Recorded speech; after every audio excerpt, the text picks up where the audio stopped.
بخوانیم سرود و عشق و عاشقی را با محبت و همدلی این دنیا پایم رسانه.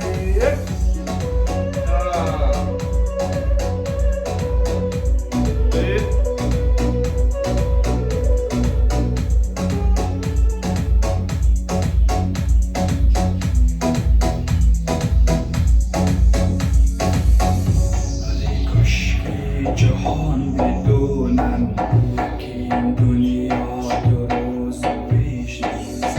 دشمن روز باید بفهمن جز خدا ساکت نیست. آره کاشکی جهان بدونن که این دنیا دو روز پیش نیست.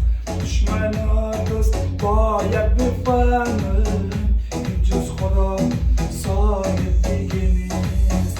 آره کاشکی جهان بدونن این دنیا دو روز و پیش نیست.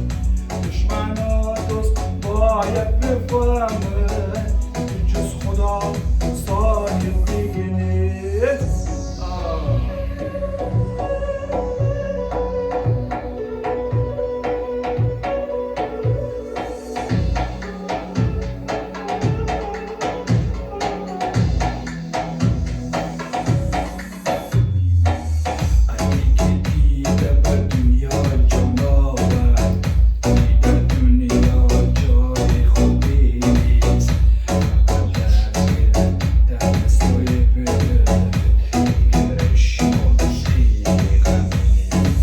هرکی که دیده به دنیا جانور دیده دنیا جای خوبی نیست.